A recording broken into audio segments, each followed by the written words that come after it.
Hi, everybody. This is Susan Clinton, one of your hosts for Tough to Treat podcast. This is podcast number 187. And in this podcast, you're going to be able to listen to me talking about the differences between food intolerances and sensitivities. It seems like this month has been a lot of GI information, and I hope that you're finding it relevant and of value to your practice. We look forward to your comments. Enjoy the podcast.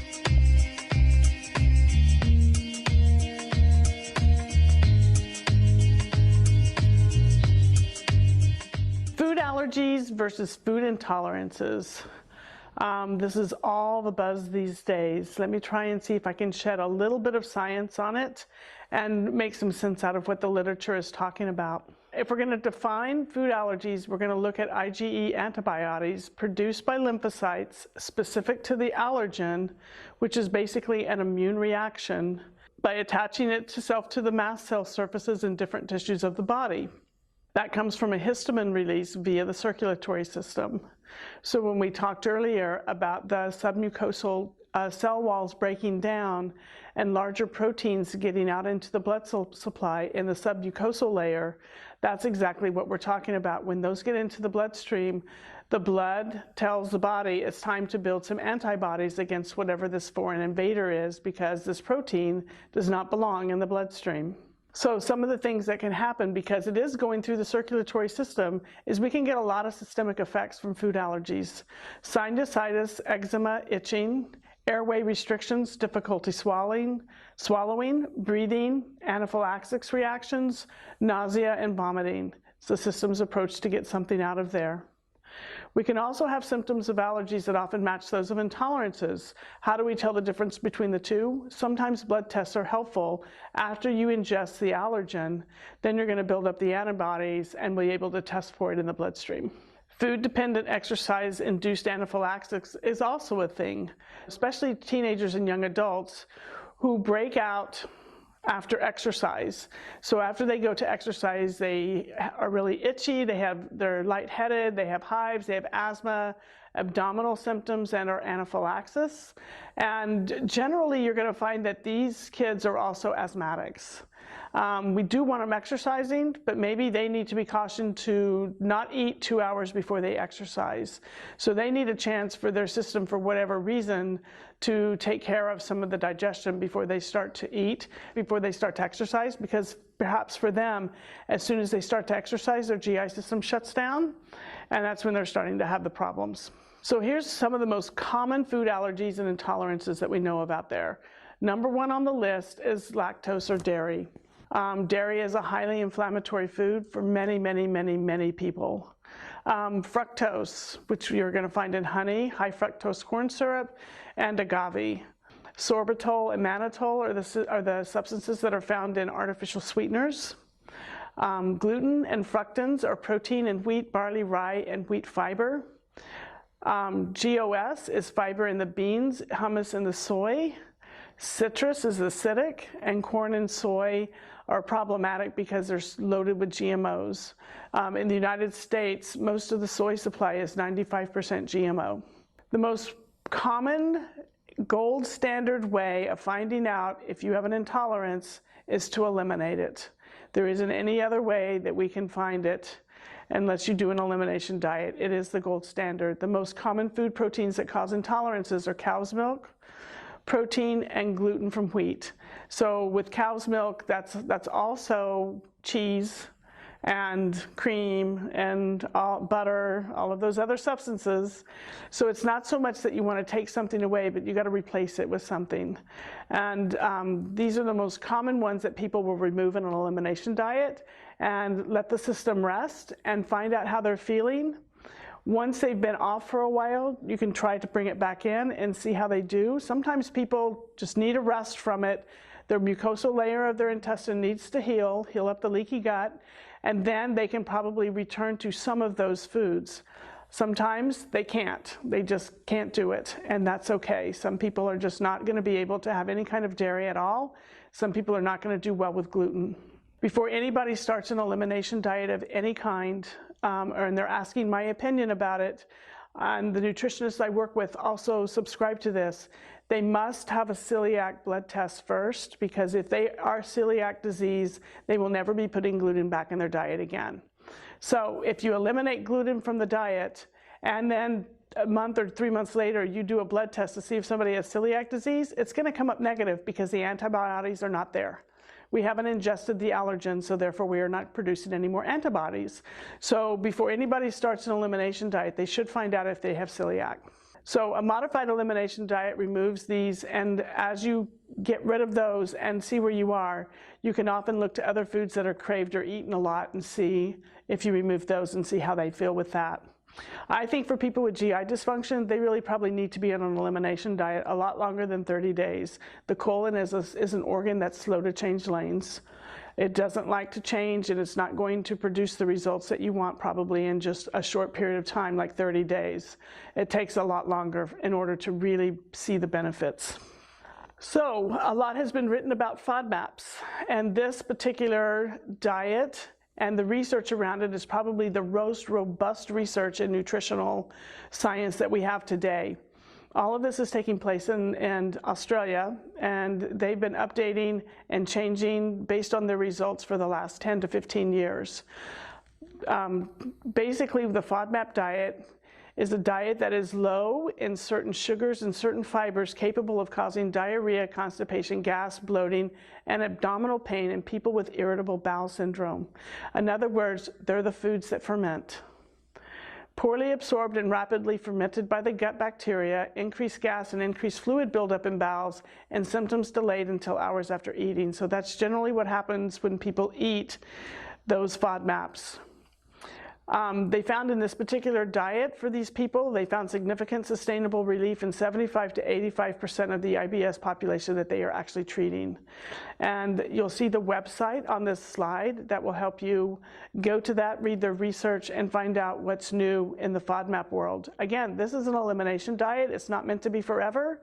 It's meant to get people's symptoms down and get them really comfortable, and then they begin to start to add certain things back in, one at a time, to see how they tolerate those foods returning to their diet. So FODMAP means fermentable oligomonosaccharides and polyols. What does that mean? Doesn't really matter. It means lactose, fructose, sorbitol, mannitol, fructans, and the proteins you find in soy and beans. Okay, so they have a whole list of them on this website, and they talk about how you remove them. But I think the most interesting thing of all is the first two things they remove are the first two things that we know that are on the most commonly intolerable or low tolerance for food, which is dairy and fructose. So if we're going to look at allergies versus sensitivities, let's start with celiac disease. Celiac is an autoimmune disorder triggered by wheat and other grain proteins, genetically susceptible. And gluten sensitivity can have all of the same symptoms with apparently normal intestinal mucosa. Most of the time, gluten sensitivity is acquired, and it tends to be much more systemic than celiac disease. Celiac can really just affect the gut and make people feel really badly if they ingest food that has gluten in it. Gluten sensitivity comes up later, and it tends to involve much more of the whole systemic process. Why? Because it's getting into the bloodstream. So it affects organs other than the small bowel, but it does affect the nervous system, and they have found gluten sensitivity in people with cerebellar ataxia, peripheral neuropathy, and drug-resistant seizures. They've also found that the antibiotics, that there's some AGA antibiotics that are often absent in people with gluten sensitivity, and those are the TG2s, 3s, and IgAs, and some of the ones you see on the slide there. And the way that they know that they feel better is they have a clinical response from removal. In other words, they take them off the gluten and their symptoms start to abate. This is a great study that came out of The Lancet, which is probably the most important journal that you can find in the world of neurology. Non-celiac gluten sensitivity is kind of the big hot topic because a lot of people are saying there's no such thing. But what we're finding slowly is we're finding the science behind it may be more of a thing than we think it is. So when you have somebody who you think they may have a non-celiac gluten sensitivity, or they think they do, when they remove the gluten, it leads to a complete regression of their symptoms. That's a great thing. That means that they don't have to be dependent on other things to make them feel better. They can find alternative ways to eat. You can do food challenges, and the ones that they've done have shown sensitivity occurs within several hours or days after ingestion. However, celiac will occur within an hour or two. So people with gluten sensitivity oftentimes don't really know, because they don't feel bad for a couple of days later that they start to feel bad. And they're not going to remember that, oh, I ate that on Saturday and now on Tuesday I don't feel good. They're going to think, gosh, what did I do on Monday that I don't feel good on Tuesday? Some of the other things that go around gluten sensitivity is headaches, joint pain, muscle pain, chronic fatigue, immune system decrease, increased sinus infections, and depression. So oftentimes getting people off of gluten can really change a lot of those health markers for them and make them feel a lot better. In 2012, in Gastroenterology, the American Journal, they did a study, a double-blind placebo-controlled challenge, looking to confirm or dispute wheat gluten sensitivity. And what they did was they took two groups of people, and one group of people they gave a pill that had gluten in it, and the other group of people had the pill that didn't have gluten in it. And they all ate the exact same diet, everything. Everything was the same. The only thing that was different was that capsule. And then they recorded how the people felt. And then at the end of 30 days, they switched it. And so then if you were in the group that didn't get the gluten, you got the gluten. And after that, they did, in another 30 days, they checked it again. And what they found was the people who had sensitivity did better when they weren't on gluten and did worse when they were. And it was a great way of a double-blind study to kind of start uncovering and revealing and trying to figure out, what is this gluten sensitivity thing? How big is it? And how can we start looking to find it? In this slide, you're going to see that I kind of drew this out for you just a little bit with IBS. If you look at it, you'll see IBS symptoms can be broken down into gluten-related disorders and or adverse reaction to food. Okay, in the gluten-related disorders, do they have celiac disease, wheat allergies, or just gluten sensitivity? And if you remove the gluten from that, their IBS symptoms should abate. Okay, then the other group of IBS symptoms are more of an adverse reaction to food. And so under those, you're going to have more of your lactose intolerance, your food allergies, your FODMAP intolerances, and actually food chemical intolerance. So it's very, very interesting. IBS is not a simple thing. People have IBS, but maybe for very, very, very different reasons. So some people are just intolerant of chemicals, and maybe it's even just chemicals in their house. You know, we've kind of are in unprecedented times for chemicals and stuff in our world, and some people just don't react well to them. It's just the way it is. So this is kind of a nice way for nutritionists and people to kind of begin to break this down and make sense of this a little bit. The gut microbiome is going to play a large part in how we actually ferment foods or dissolve foods or digest foods or do things. But we also have to give the gut microbiota a lot more spotlights than just that. Because one of the things that we have learned now is that it plays an active and early role in the development of the hypothalamic pituitary adrenal axis. What does that mean? That means that it's our ability to react and unreact to stress over our lifespan. Part of it is a learned response, but part of it is also driven and governed by the gut microbiota. Remember, 95% of the serotonin that the brain needs, which is the brain happy juice, is manufactured in the gut and delivered up through the vagal system. So if the gut is not working right, or we don't have the right gut microbiome, we're going to have more problems. So in this slide, you can see that the gut microbiota has influence over gut GI function, central nervous system circuitry, the autonomic nervous system, and the immune system. When we have a dysfunction or a disorder or something going on here, that can cause us to either gain weight or store fat. Maybe have a barrier function in our GI system, in other words, leaky gut, so the wrong things are getting into the bloodstream and causing us to have an immune reaction. Low-grade inflammation, stress reactivity, and behavioral changes.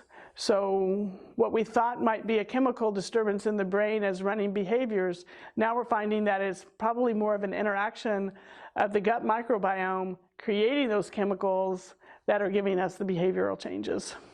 Several studies, mostly animal right now, with the gut microbiome, keep that in mind, have shown that the microbiota influence behavior, can influence immune challenges that influence anxiety and depressive-like behaviors that are associated with, a change in the microbiota. They can be mediated by probiotics. And there is a group out there now that is like really looking at this, and that's the Foundation for Fecal Transplant. And this group has actually started doing human fecal transplants to see how people are able to change when they introduce a new microbiome to them. And so the law of unintended consequences, some people had their depression changed and they were not depressed anymore and things were different, but they also, from that particular person that they got it from, also started gaining weight. So the gut microbiome controls a lot of different things, so we have to kind of put a little more science behind it to figure out what actually does what, and what strains of probiotics really are good for this and maybe good for that, or are there problems with probiotics? Should everybody be on one? These are questions we just don't know the answers to yet. The gut microbiota functions at the intersection between the host genotype and the diet to modulate host physiology and metabolism that can affect weight gain. So increased energy harvest from the diet, modulation of lipid metabolism, altered endocrine function, and increased inflammatory tone can play a big role in weight gain. So it's another environmental factor that modulates obesity and plays a role, maybe other than metabolic disorders. Some of the diets we put people on may not be good because maybe it's restricting and keeping some of the good gut microbiome from growing. So yes, they may lose weight at the beginning, but why do they have that massive weight gain as soon as they go off? So there's a lot of unanswered questions that I think when we look deeper into the gut microbiome, we're going to be able to find out a lot more information. So other animal studies have shown a relationship between the gut microbiota and the development of autoimmune diseases and cancer, metabolic diseases such as diabetes, atherosclerosis, endocrine function, inflammatory bowel disease, which is like Crohn's, ulcerative colitis, and also in C. diff. And one of the things to keep in mind that they're talking about in the American Heart Society and everywhere is that atherosclerosis is no longer a consequence of cholesterol per se, but of the inflammatory response within the arteries, and that's causing the blood supply to plaque up the cholesterol. So it's an inflammatory condition, much more than it is a condition driven by cholesterol. The role of the gut microbiota has also been studied on its effect with gluten intolerances as well as other food intolerances. So sometimes the reason people may develop an intolerance for food is because maybe they've been sick and taken lots and lots and lots of antibiotics, and it's changed their gut microbiome, and now they can no longer tolerate certain foods that they could before because they no longer have the bacteria, that's going to take care of it, and it's given them a sensitivity. Finally, a little bit on probiotics. Probiotics are non-pathogenic microorganisms that are expected to exert a positive influence on the health of the physiology of the host. So we have intestinal physiology, and then we want to, and it's a full ecosystem, and the ecosystem is what governs the physiology of the host or the human. So probiotics are expected to exert a positive influence on that. They can be helpful for GI disturbances. Yogurt can be helpful for individuals with lactose maldigestion. It can be, in some people it can't be.